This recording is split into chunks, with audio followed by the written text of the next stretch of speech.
Hello guys අද අපේ පාඩම වෙන්නේ මොඩල් වෙබ්ස් වල දෙවෙනි කොටස. මොකක්ද අපි බලමු මොඩල් වෙබ්ස් අපි ඉගෙන ගත්තා කලින් වීඩියෝ එකේදී අපි ඉගෙන ගත්තා can. දෙවෙනි වීඩියෝ එකේදී දැන් අද මොඩල් වෙබ්ස් වල අපි ඉගෙන ගන්නවා could. could පුළුවන් වුණා. could පුළුවන් වුණා. යම්කිසි වාක්‍යයක් අපි කියන්න ඕනේ. දැන් මට කියන්න ඕනේ මට පුළුවන් වුණා ඉංග්‍රීසියෙන් කතා කරන්න. I could speak in English. I could speak in English. මට පුළුවන් වුණා නටන්න. I could dance. මට පුළුවන් වුණා පටන් ගන්න රැස්වීමක්. I could begin a meeting. I could begin a meeting. Right. අපි ඉගෙන ගත්තා ඊයේ. ඒ කියන්නේ මම කලින් වීඩියෝ එකක් දැම්මා ඔයාලට subject. ඒ කියන්නේ දැන් මේකේ structure එක මොකක්ද කියලා. structure එක කියන්නේ අපි දැන් සාමාන්‍යයෙන් අපි ගානක් හදනකොට අපිට සූත්‍රයක් තියෙනවා වගේම මේකටත් view එකක් තියෙනවා. යම්කිසි view එකක් තියෙනවා අපිට model verbs හදන view එකක් තියෙනවා. Right. What is the structure of the model verbs? Here we go. Subject කියන්නේ කර්තෘ ක්‍රියාව කරන්න. යම්කිසි ක්‍රියාවක් තියෙනවනේ. අන්නේ ක්‍රියාවක් කරන්න. හරි. දැන් මම ගන්න වාක්‍යයක් මට පුළුවන් වුණා නටන්න. right. මෙතන ක්‍රියාපදය මොකක්ද? නටනවා කියන්නේ තමයි ක්‍රියාපදය කියලා අපිට අදහස් කරන්න පුළුවන්. නටනවා කියන එක ක්‍රියාපදයක් විදිහට. right. ඒ වගේ යම්කිසි ක්‍රියාවක් කරන පුද්ගලයා තමයි දැන් මටනේ පුළුවන්නේ නටන්න. ඒක නිසා අපි I ගන්න පුළුවන් subject එක වෙනවා. subject ඒ කියන්නේ සාමාන්‍යයෙන් අපි nouns pronouns කරා මේදී singular pronouns and plural pronouns වගේ අපිට ඒක වචන සහ බහුවචන වශයෙන් අපිට කර්තෘන් ගන්න පුළුවන්. හරිද? I, we, you, they, he, she, it. ඒ කියන්නේ මම, අපි, ඔබ, ඔයා, ඔහු, ඇය, ඌ, ඒක. මේ ආදී වශයෙන් තමයි මේවා තමයි අපේ ගොඩාක් දුරට කතා බහේදී හෝ ඉංග්‍රීසි writing වලදී වගේ use කරන්නේ අපි ගොඩාක් දුරට මෙන්න මේ වගේ singular and plural pronouns. right. ඒ කියන්නේ කර්තෘ. අපිට නම් වශයෙන් උන් කර්තෘ ගන්න පුළුවන්. ඒ කියන්නේ කමල්, නිමල්, සුනිල්, අමර, ඊට පස්සේ නයනා, එතකොට ගයනා, ඒ වගේ වශයෙන් ගන්නත් පුළුවන්. right. මේකෙදි බලමු අපි ඊයේ කතා කරා වගේ, කියන්නේ කලින් වීඩියෝ එකේ කතා කරා වගේ structure එක මොකක්ද? subject. modal verbs කියන්නේ අපි ඊළඟට දැන් මේකෙදි අපි භාවිතා කරන්නේ modal verbs කියන තැනට could. right. ඊළඟට verb infinitive කියන්නේ ක්‍රියාපදයේ මූලික ස්වරූපය. මොකද්ද? ක්‍රියාපදයේ මූලික ස්වරූපය. right. object කියන්නේ ක්‍රියාපදයට භාජනය වෙන දේ. object කියන්නේ ක්‍රියාපදයට භාජනය වෙන දේ. rest කියන්නේ නැවතීම. ඒ කියන්නේ subject, modal verbs, verb infinitive, object, rest. පැහැදිලිද? මෙන්න මේ ස්ට්‍රක්චර් එකට තමයි අපි වාක්‍යයක් හදන්නේ. right. දැන් බලමු අපි වාක්‍ය හදන ආකාරය. මම කලින් වීඩියෝ එකේ කිව්වා වගේ ඔයාලට මේකේ ආකාර හතරක් තියෙනවා වාක්‍ය හැදෙන. ඉංග්‍රීසි ටෙන්සස් වලදී පවා හැම එකකදීම මේ වාක්‍ය හැදෙන ආකාර හතරක් තියෙනවා. පොසිටිව් ආකාරය. ඒ කියන්නේ ඇත්ත යන අර්ථය. ඒ කියන්නේ සාමාන්‍යයෙන් අපි වාක්‍යයක් ඒ කියන්නේ නෑ බෑ කියන්නේ නැතුව කෙලින්ම අපි පවතින ස්වරූපයෙන් මේ පැවසීම තමයි මේ පොසිටිව් ආකාරය කියන්නේ. ඒ කියන්නේ ඇත්ත යන අර්ථය. positive questions කියන්නේ ඇත්ත යන අර්ථයේ ප්‍රශ්නය. negative කියන්නේ නැත යන අර්ථය. negative questions කියන්නේ නැත යන අර්ථයේ ප්‍රශ්න. right. බලමු. ඔන්න බලන්න ස්ට්‍රක්චර් එකට අපි ලස්සනට යන විදිහ. subject, modal verb, verb infinitive, object, rest. right. subject එක තමයි මෙතන දැන් මේකේ සිංහල වාක්‍ය ගත්තොත් මේකේ ප්‍රධාන වාක්‍ය I could dance. සිංහල වාක්‍ය තමයි මට පුළුවන් වුණා නටන්න. මට පුළුවන් වුණා නටන්න. පැහැදිලිද? එතකොට මේකෙදී අපි ගන්නවා subject එක විදියට I, modal verb එක විදියට could, verb එක විදියට verb infinitive කියන්නේ ක්‍රියාපදයේ මූලික ස්වරූපය. මම ඉස්සරහට කරනවා irregular verb list එක. ඒ කියන්නේ ඒකෙදී ආකාර තුනක් තියෙනවා. වර්තමාන කාලයේ, අතීත කාලයේ, අතීත කෘතාන්තය. verb infinitive, verb past tense, verb past participle. right. මේකෙදී සිංහල තේරුම තමයි මට පුළුවන් වුණා නටන්න. ඔන්න පොසිටිව් ආකාරයෙන් අපි ලිව්වා. මම අර කලින් ස්ලයිඩ් එකේදී පෙන්නපු විදියට ස්ට්‍රක්චර් එකට අනුව තමයි මේ ලියලා තියෙන්නේ. right.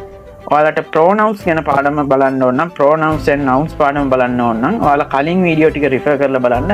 පැහැදිලිව සිංහලෙන් ඔයාලට දක්වලා තියෙනවා මම කොහොමද මේ nouns and pronouns කියන මොනවද කියලා. right. ඊළඟ positive question. could I dance? දැන් අපි I could dance කියන එකේදී මට පුළුවන් වුණා නටන්න. could I dance කියන්නේ මට පුළුවන් වුණාද නටන්න. දැන් පළවෙනි එකේදී could දෙවෙනුවට දාලා තියෙන subject එකට පසුව තමයි modal verb එක දාලා තියෙන්නේ. දෙවෙනුවේදී positive question එක හදනකොට could එක මුලට ආවා, subject එක දෙවෙනුවට ගියා. ඒ කියන්නේ ක්‍රියාව කරන්න. could එක මුලට ගත්තා, I එක දෙවෙනුවට ගියා. ඊට පස්සේ verb එක දැම්මා dance කියලා. ඒ කියන්නේ මට පුළුවන් වුණා නටන්න. බලමු negative ආකාරයේ. කතෘ මුලින්ම දැම්මා. ඒ කියන්නේ ක්‍රියාව කරන්න I. right. I could not. couldn't කියලා දාලා තියෙන්නේ මෙතන දැන් not කියන අදහස දාලා තියෙන්නේ මෙතන. මෙතන මට n අකුර දාන්න බැරි වෙලා තියෙනවා. අර මේ fourth one එකේ විදිහට ආලා ඒ fourth one එකේ විදිහට තමයි ගන්න ඕනේ. I couldn't dance. I couldn't dance. couldn't I dance. ඒ කියන්නේ I couldn't dance කියන්නේ මට පුළුවන් වුණේ නැහැ නටන්න. negative questions එක හදන්නේ මට පුළුවන් වුණේ නැද්ද නටන්න. right. පැහැදිලිද? මේ විදිහට තමයි යන්නේ. right. අපි බලමු තව වාක්‍යයක් උදාහරණයකට මේකේ දාලා තියෙන්නේ අපි බහුවචන කර්තෘ කියලා කියන we. මෙයා කර්තෘන් සම්බන්ධව බලන්න ඕන නම් ඒ කියන්නේ pronouns පාඩම් බලන්න අනිවාර්යෙන් ඔයාලා කලින් වීඩියෝස් වල අපි මෙන්ෂන් කරලා තියෙනවා. බලන්න පොසිටිව් ආකාරයෙන් දැන් අපි වාක්‍යයක් කිව්වොත් එහෙනම් මේකේ සිංහල තේරුම තමයි අපිට පුළුවන් වුණා ගීත ගායනා කරන්න. අපිට පුළුවන් වුණා ගීත ගායනා කරන්න. we could sing songs. we could sing songs. ඒකට positive questions එක තමයි could we sing songs. අපිට පුළුවන් වුණාද සින්දු කියන්න. negative ආකාරය තමයි we couldn't sing songs. we couldn't sing songs. අපිට පුළුවන් වුණේ නැහැ සින්දු කියන්න. right. negative questions එක තමයි couldn't we sing songs. couldn't we sing songs. right. ඒ කියන්නේ අපිට පුළුවන් වුණේ නැද්ද ගීත ගායනා කරන්න. මෙන්න මේ ආකාර හතර තමයි යන්නේ. ඒ කියන්නේ අපිට පුළුවන් වුණා ගීත ගායනා කරන්න, අපිට පුළුවන් වුණාද ගීත ගායනා කරන්න, අපිට පුළුවන් වුණේ නැහැ ගීත ගායනා කරන්න, අපිට පුළුවන් වුණේ නැද්ද ගීත ගායනා කරන්න. right. could කියන්නේ පුළුවන් වුණා. අපි බලමු තව උදාහරණයක් අරගෙන. මේකෙදි මම rest එක මෙතනට මෙන්ෂන් කරලා තියෙනවා. right. එතකොට අපි බලමු positive ආකාරයේ ඇත යන අර්ථය. positive question, negative question. හරි සරලයි. positive කියන්නේ ඇත යන අර්ථය, positive question ඇත යන අර්ථයේ ප්‍රශ්නේ, negative ඇත යන අර්ථයේ negative question ඇත යන අර්ථයේ ප්‍රශ්නේ. right. positive ආකාරය කියන්නේ ඇත යන අර්ථයේ she could cook with her mother. she could cook with her mother. ඒ කියන්නේ ඇයට පුළුවන් වුණා උයන්න ඇගේ මව සමග. බලන්න ලස්සන තියෙනවා. subject එක තියෙනවා she could කියන්නේ model එක නැත්නම් auxiliary verb, helping verb කියලා කියනවා අපි models වලට. ඊළඟට verb infinitive එක තමයි cook with her mother කියන්නේ මේකේ object එකයි rest එකයි මේ දෙකම අතර තියෙන. right. positive questions. could she cook with her mother. ඇයට පුළුවන් වුණාද ඇගේ අම්මා සමග උයන්න. negative ආකාරය තමයි she couldn't cook with her mother. ඇයට පුළුවන් වුණේ නැහැ ඇගේ අම්මා සමග උයන්න. right. negative questions එක බලමු. couldn't she cook with her mother. ඇයට පුළුවන් වුණේ නැද්ද ඇයට පුළුවන් වුණේ නැද්ද ඇගේ අම්මා සමග උයන්න. මේකේ වෙන්නේ ඇත යන අර්ථය දෙන්නේ සාමාන්‍ය වෙනවා. ඒ කියන්නේ ඇයට පුළුවන් වුණා ඇගේ අම්මා සමග උයන්න. ඇයට පුළුවන් වුණාද? ඔන්න ප්‍රශ්නයක් අහනවා අපි. පුළුවන් වුණාද අම්මා සමග උයන්න. ඇයට පුළුවන් වුණේ නැහැ. නෙගටිව් කියන්නේ නැහැ. නෙගටිව් කියන්නේ නැහැ. සාමාන්‍ය අපි වැහැරෙදි නෙගටිව් දෙයක් කියනවනේ නෙගටිව් ෆීලිංගස්. ඒ කියන්නේ සාමාන්‍යයෙන් අර නෑ බෑ කියන ෆීලිංගස්. ඒක තමයි she couldn't cook with her mother. ඇයට පුළුවන් වුණේ නැහැ උයන්න අම්මා සමග. couldn't she cook with her mother. negative questions එක මේ විදිහට තමයි එන්නේ. මේ විදිහට තමයි අපි could වලින් වාක්‍ය ලියන්නේ. මේ ආකාරයෙන් ඔයාලට ඕන විදිහට වාක්‍ය හදන්න පුළුවන්. දැන් මට ඕන තිබුණ views වැඩි කරගන්න ඔයාලට මේ positive ආකාරය වෙනම ලියලා positive questions ආකාරය ලියලා මේ විදිහට ගේන්න. ඒ වුණාට මම එහෙම විදිහට ගෙනාවේ නැහැ. ඔයාලට එක මේ lesson දෙකකින් ඔක්කොම cover වුණා. එතකොට මෙතෙන්ට ඔයාලට කතෘ දාලා ලියන්න පුළුවන් ප්‍රැක්ටිස් කරන්න. සාමාන්‍යයෙන් verb list එක මම ඉස්සරහට දානවා ඔයාලට attach කරනවා මේකට. මේ videos වලට drive link එකක් කරා ඔයාලට download කරගන්න tube එක. ඔයාලට එතකොට මේවා දාලා ඉල්ලා වාක්‍ය හදන්න daily. දවස ගානේ වාක්‍ය set මේ වගේ 4 set හදන්න. ඒ කියන්නේ මැදට වාක්‍ය දාලා ඉල්ලා 4 set හදා practice කරන්න. day by day you have to practice.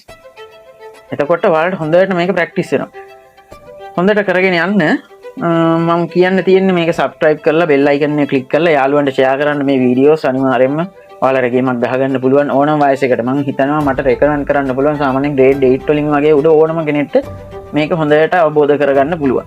Right. මොකද මේ මූලික දැනුම තියෙනවා නම් මේක හොඳට අවබෝධ කරගන්න ලේසි. හරිම ලේසි. රයිට්. බෙල් අයිකන් එක ක්ලික් කරලා සබ්ස්ක්‍රයිබ් කරලා තියාගන්න. අලුතෙන් දාන වීඩියෝස් එහෙම අලුතෙන් එනවා. එහෙනම් thank you for watching.